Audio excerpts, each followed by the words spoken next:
Halo teman-teman semua. Wah, ketemu lagi bareng gue Edwin Setiadinata di edisi keberapa ya gue lupa. Pokoknya nih first touch udah banyak lah ya. Em, by the way, ini muka gue nih lagi ngantuk banget karena gue sering begadang. Kalian siapa di sini? Coba ada yang nonton Piala Dunia rutin nggak? Boboto atau siapa? Bonek, Jackmania, siapapun itu fans bola. Fans bola manapun yang nonton First Touch, coba tulis di komen siapa yang nonton Piala Dunia rutin. Jadi gue baru sadar ya teman-teman ya, gue tuh udah nggak terlalu kuat maraton gitu nonton bola sekarang.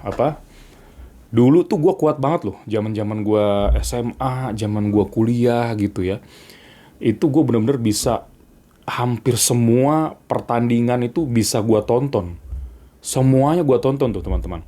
Kecuali memang di pertandingan terakhir fase grup ya, yang biasanya tuh matchnya barengan. Nah itu gue pasti salah satu milih. By the way, ini nanti gue akan update sedikit dulu ya soal Piala Dunia 2026. Terus nanti gue akan masuk ke pembahasan eh, bagaimana transfer atau gosip transfer pemain Persib Bandung. Nah ini penting banget nih. Karena Persib itu butuh siapa, butuh pemain seperti apa, di posisi yang mana. Ini yang mau gue bahas nih teman-teman ya. Nanti kalian tinggal kalau setuju komen aja, kalau enggak, sorry gue lagi agak pilek.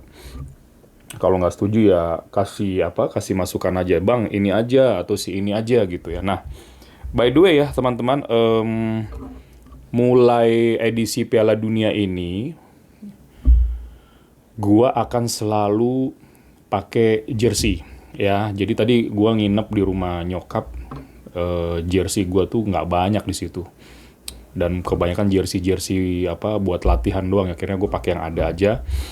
Nanti gue di rumah coba gue ambil beberapa ya. Karena studionya ini nggak di rumah gue gitu. Jadi gue mau stok aja nanti untuk bisa pakai jersey negara lah ya, atau klub. Jersey negara gue udah banyak yang gue jual soalnya. Paling banyak sih tinggal Belanda aja tuh. Ada Jerman juga, nanti kita lihat lah ya gue pakai yang mana. By the way, sebenarnya kalau dipikir-pikir gue nggak terlalu menikmati si Piala Dunia tahun ini, karena menurut gue pesertanya tuh terlalu banyak ya. Terus level kompetitifnya itu nggak kayak kalau jumlahnya 32 sih menurut gua. Karena banyak tim-tim yang sorry to say ya, gua anggap nggak layak lolos tuh jadi lolos gitu. Meskipun nih yang baru kelihatan kualitasnya ya kayak Curaçao tadi malam kan dibantai Jerman tuh 7-1. Nah sempet tuh gua kemarin ngomong gini di threads gitu ya, gua bilang gini, balikin aja lah ke 32 tim, kasihan tim kayak Curaçao. Wah rame itu yang komen. Banyak yang bilang gini, bang, eh, Jerman Brazil aja pernah dibantai 7-1. Arab Saudi juga pernah dibantai 8-0. Cuma kan gini loh, maksud gua tuh tim-tim itu kan memang sudah sering lolos. Ya kapan sih kita ngeliat Brazil dibantai, itu kan jarang gitu ya. Mereka pun juga udah 5 kali juara dunia, secara kualitas tuh udah mumpuni gitu loh. Arab Saudi juga udah rutin lolos, tapi tim-tim yang baru pertama kali lolos yang jalurnya itu lebih karena jumlah peserta yang banyak. Menurut gua ada beberapa tim yang sebenarnya belum layak gitu. Jadi lebih ke sana sih kalau gua. Bukan, kalau skornya kan bisa aja terjadi nanti di pertandingan yang lain gitu kan gitu. Jadi aduh, gue nih pilek lagi tapi nggak apa-apa lah.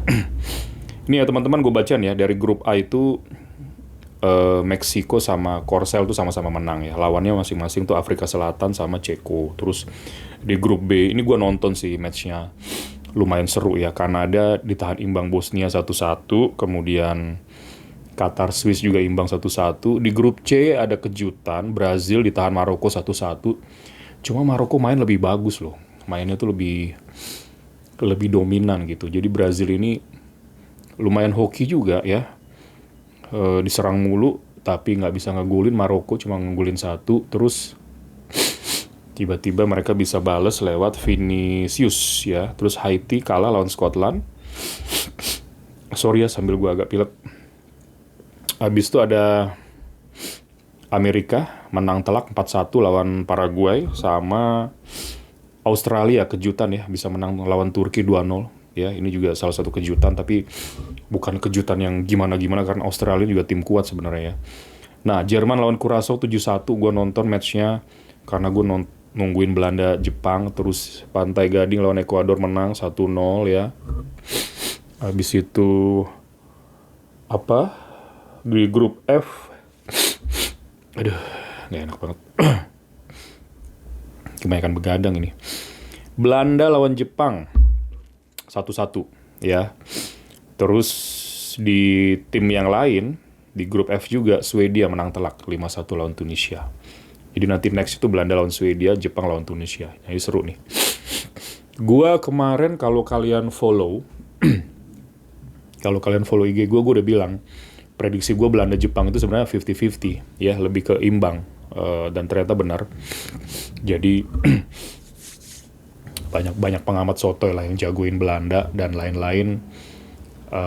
Jepang cuma tim dari Asia lah. Sebenarnya cara mandangnya nggak gitu. Jepang ini bisa. Tadi juga gue sempet lihat interviewnya pelatih Ange ya sama Gary Neville yang membahas bahwa Jepang itu mungkin suatu saat bisa jadi kontender kuat juara Piala Dunia gitu loh, karena mereka berprogres sepak bolanya ya. Jadi kira-kira update-nya itu dulu ya teman-teman dari Piala Dunia. Mungkin seminggu 2 kali lah gue akan update sedikit, termasuk juga nanti apa yang menarik gitu ya dari Piala Dunia ini. Termasuk juga misalnya nanti gue akan bahas dalam kalau sudah mulai masuk ke fase gugur, fase knockout. Kalian mau nggak kalau gue undang di head to head lagi nanti siapa gitu ya? Apakah narsumnya siapa yang bisa gue ajak ngobrol soal Piala Dunia? Nanti kalian terus di komen ya siapa yang kira-kira mau kalian undang gitu. Nah, Persib Bandung selalu menarik untuk menantikan siapa pertama yang akan stay, siapa yang akan keluar, dan siapa yang akan masuk ya. Gua kemarin ngobrol, jadi gua kemarin nongkrong sama teman-teman. Jadi dia tuh ada yang fans macam-macam tuh, dia ada yang fans PSM Makassar, dia ada yang ngefans Persib, Boboto, dia juga Boboto gitu ya, ada yang juga ngefans Persija, ada yang ngefans Persebaya. Pokoknya tiba-tiba gue ngumpul sama teman-teman lama gue yang memang itu teman-teman kuliah gitu. Gue nongkrong, ngopi-ngopi, ngobrol lah kita soal sepak bola Indonesia, macem-macem tuh kita obrolin. Makanya gue tiba-tiba kepikiran, ini mungkin sebagian obrolan yang tadi malam itu gue bawa ke sini aja untuk gue kasih informasi ke kalian gitu ya. Jadi kita tahu sama-sama ya teman bahwa Persib itu akan ikut 4 kompetisi resmi musim depan ya. Ada Super League, ada Piala Indonesia, I-League Cup, ada ACL 2, ada Shopee Cup gitu ya. Nah, berarti memang skuadnya harus gemuk, bukan cuma gemuk tapi kualitasnya itu harus mumpuni gitu, harus bisa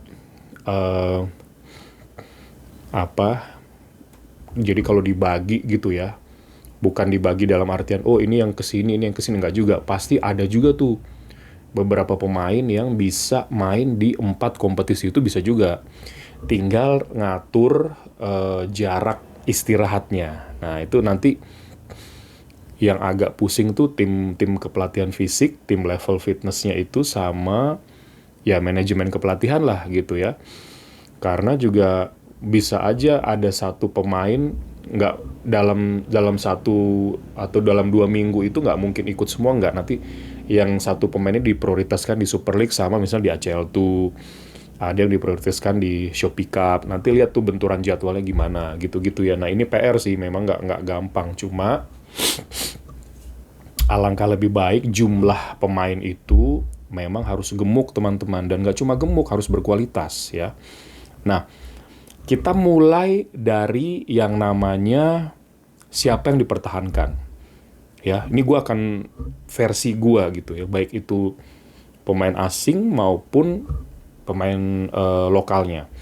Buat gue sekarang kalau ditanya dari penjaga gawang, tetap harus ada penjaga gawang baru. Tapi kalau pertanyaannya, Bang, si Teja dipertahankan nggak? Mungkin bisa dipertahankan untuk jadi backup. Ya, bisa aja. Kalau Persib bisa dapat pemain asing dengan kualitas bagus di posisi penjaga gawang, lebih oke menurut gua. Lebih oke untuk compete gitu ya, di kompetisi-kompetisi yang dilakoni musim depan. Nah, kalau dari sisi back, kita sekarang masuk ke back ya, kita bedah satu-satu ya teman-teman ya. Di back kanan itu kan sebenarnya sudah nggak ada lagi aturan U23, jadi otomatis Persib mungkin bisa isi slot pemain asing di sana. Ya, perlu. Center back apalagi? Ya, kemudian back kiri ini kan sudah ada Dewangga, itu backup ya. Gue curiga jangan-jangan posisi back itu semuanya pemain asing bisa juga nanti diisi Persib. Tinggal siapa nih? Kan karena kemarin tuh juga ada gosip Tommaso Cassandro ya. Cuma gue denger dia juga hampir pasti pindah ke klub mana gitu di Italia juga. Dan pasarannya ini mahal loh, ini mahal sekali karena cek di Transfermarkt atau di mana tuh sekitar 34 M lebih. Nah, Persib sanggup nggak? Mungkin kalau sanggup sih sanggup ya, tapi masalahnya ini kan meyakinkan Cassandro gitu. Apakah dia mau? Mungkin kalau memang nanti Barba stay gitu ya, apakah Barba bisa membujuk gitu untuk, karena nanti kan kalau misal ini kita ngomong andai-andai aja, kalau misalnya itu Cassandro bisa dapat ya, Barbanya stay, wah gokil sih. Itu duet center back Italia yang menurut gue ini bukan cuma Italia, tapi kita percayalah kalau back-back Italia itu bertahannya udah teruji gitu teman-teman, udah sangat bagus. Ya, semalam itu ada bercandaan tuh pas kita lagi nongkrong-nongkrong sama teman-teman gue, kan ada fans Persija juga, gue bilang gini, Persib ini selesai kalau dapat Rizky Ridho, gue bilang gitu. Wah, pada ketawa semua. Maksudnya ketawa itu, oh iya betul tuh, gila kalau sampai dapat sih kelar udah semuanya gitu. Bisa bayangin gak Rizky Ridho duet sama Barba, ya kan? Siapa yang bisa tembus? Maksudnya kuat sekali gitu. Ini ngeri, tapi ya rasanya juga kayaknya apa ya? Ya ini andai-andai gitu ya. Kita suka kalau ngobrol bola itu kan imajinasinya udah kemana-mana gitu teman-teman. Jadi kira-kira begitulah ya bercandaan kita semalam. Cuma kita balik lagi nih ke Cassandro. Peluangnya seperti apa Persib itu dapat? Kayaknya sih masih 50-50 juga. Mungkin Cassandro ini kayaknya belum mau, bisa juga belum mau. Tapi kalau ada tawaran yang bagus, ya itu tadi plus misalnya Barbaste dan mengajak, kita kan nggak pernah tahu juga gitu ya. Terus di bek kiri sekarang, karena Persib punya versatile player itu si Eliano Reinders. Kadang-kadang ada Frans Putros, kadang-kadang juga misalnya Dewangga gitu. Karena ini empat kompetisi resmi yang akan diikuti, bisa jadi ya kedalaman squad itu bisa sampai 2-3 pemain di satu posisi. Ini bisa jadi loh ya. Jadi nanti pemain yang datang, yang dibeli Persib juga harus paham. Karena Persib itu bermain di 4 kompetisi, mereka juga harus mau dirotasi gitu. Karena kalau enggak, gempor juga tuh badan, capek gitu kan. Komunikasi nanti Igor Tolik ke pemain seperti apa, itu yang penting juga. Nah, balik lagi ya ke bek kiri. Gua rasa kalau memang Persib bisa dapat pemain baru yang memang dengan kaki kiri itu bagus. Karena apa? Putros sama Eliano itu kaki kanan teman-teman, karena idealnya itu posisi full back kiri atau wing back kiri itu harus kaki kiri, itu lebih balance gitu, mereka nyerang lebih enak, kontrol bola juga lebih fix gitu ya, lebih sesuai gitu. Walaupun memang bukan jaminan sesekali ya, kadang-kadang buktinya kan si Eliano main di situ juga bagus, tapi begitu misalnya harus cepat overlap 1-2 harus crossing kiri. Nah, kadang-kadang ini jadi masalah gitu. Itu aja sih maksud gue ya. Terus kita ke tengah. Persib selalu seringnya dominannya memang pakai 4-3-3. Nah, Klok kan masih stay ya. Menurut gue sih masih stay lah. Terus siapa Adam Alis. Kalau kemarin gue tanya Bung Toel, dia sih saranin menurut dia layak dipertahankan. Putros, Tom Haye pasti masih ada. Nah sekarang Persib ini harus cari gelandang pure, murni nomor 6 yang kuat teman-teman. ya. Karena gelandang nomor 6 tuh sekarang kunci loh. Tapi gini, kalau kita bicara sepak bola modern, memang tugasnya tuh nggak cuma halau-halau bola gitu atau mutusin serangan lawan. Orang pertama mutusin serangan lawan, istilahnya tukang jagalnya gitu. Gelandang pengangkut airnya. Maksud gue nomor 6 sekarang juga dituntut dapat bola, bisa build up cepat, akurat.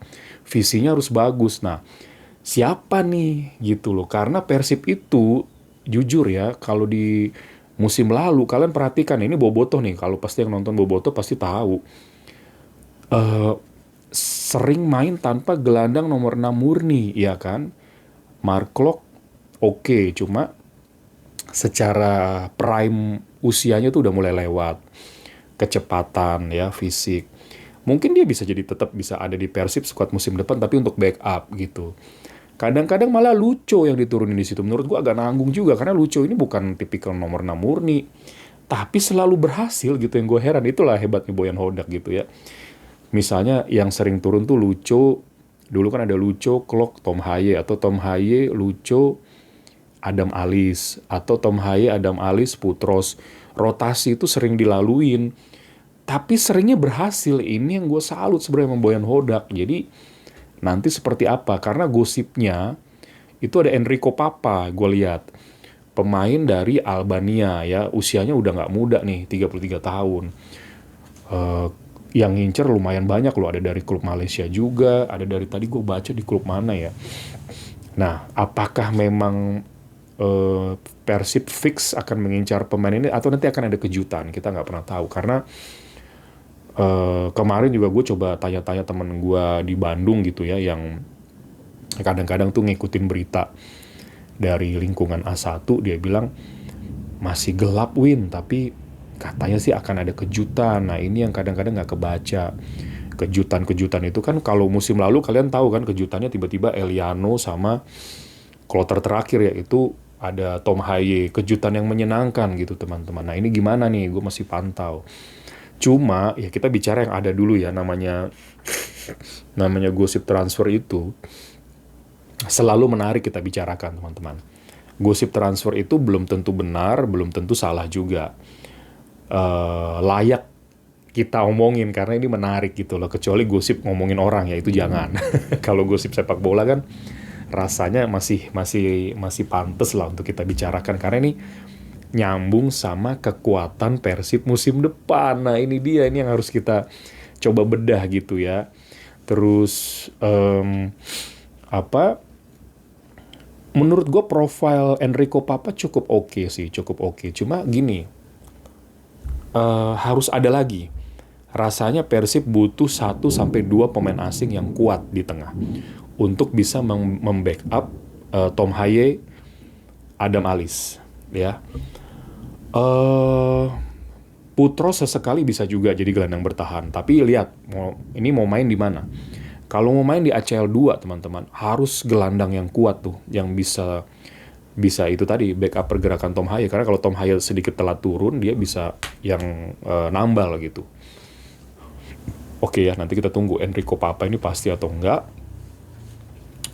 Kalian nggak usah khawatir lah. Maksud gue, kalau bisa dapat pemain-pemain kuat gitu dari Eropa Timur itu fighting spiritnya tinggi loh.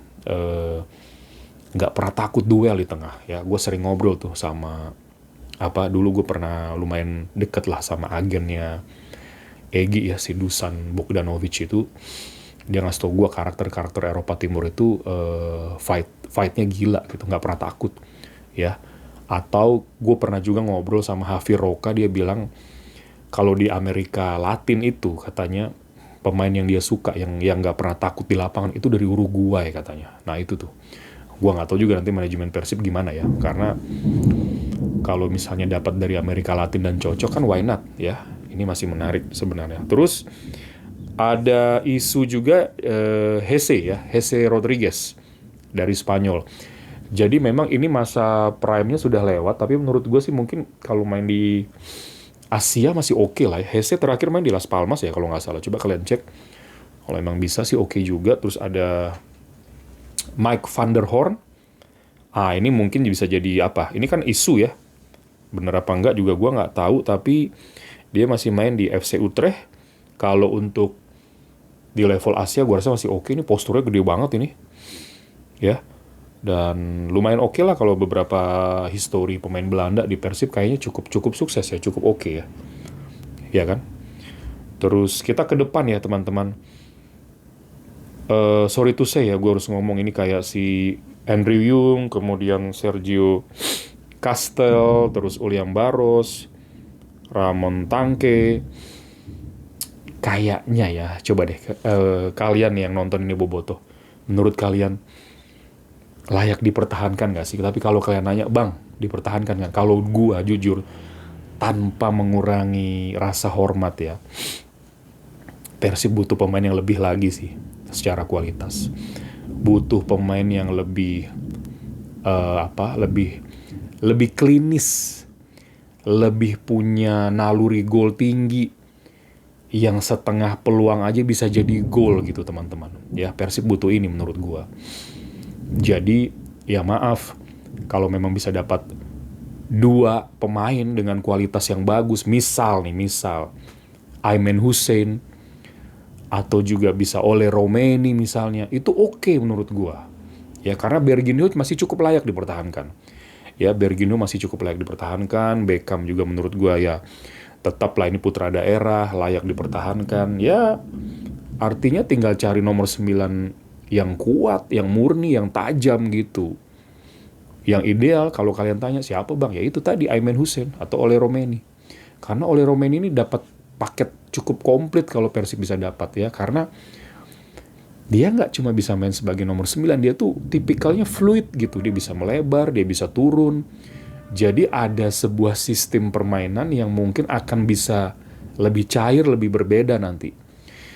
Gue yakin pesaing Persib itu pasti sudah membaca deh, mengantisipasi Persib tuh main dengan sistem apa, nanti harus di kontra strateginya harus gimana, itu udah dipelajari. Igor Tolik harus cepat menemukan sistem baru menurut gue, dengan pemain baru yang berkualitas. Nah itu dia. Ya, ingat tim-tim lain sekarang sedang melakukan persiapan yang sangat baik. Gue rasa 9, 7, 8, 9 tim itu sedang berbenah sekarang teman-teman. Jadi memang musim depan akan lebih challenging, akan lebih sulit tantangannya bagi Persib Bandung. Ya, kalau saran gue, apapun hasilnya kalian harus apa ya, karena rekor hat-trick itu kan udah luar biasa loh. Kalian tetap harus bisa terima. Nah itu dia, kalian harus bisa terima ya. Persib bisa 3 gelar juara beruntun gak gampang teman-teman. Itu butuh sebuah kekompakan dari manajemen kepelatihan, manajemen Persib yang lain ya, kolaborasi, fansnya juga harus mendukung. Kebetulan ini memang perputaran ekosistemnya sangat bagus lah menurut gue. Tinggal kita lihat musim depan, karena yang mau juara pasti lebih banyak lagi sekarang dan lebih kuat lagi persiapan mereka ya. Jadi kira-kira gitu dulu teman-teman, seputar isu gosip transfer Persib Bandung, dan gue ngomong ini memang berdasarkan kebutuhannya Persib di musim depan seperti apa ya. Oh iya, tolong bantu video gue itu udah tayang di Spotify hari Rabu minggu lalu, menceritakan perjalanan Persib musim lalu waktu jadi juara dari awal musim sampai terakhir ya. Tolong dibantu ditonton. Gue lihat sudah banyak yang nonton, tapi kalau memang bisa lebih, why not gitu ya. Bahkan sudah banyak yang download tuh. Gue lihat ada yang mungkin banyak dengerin di mobil.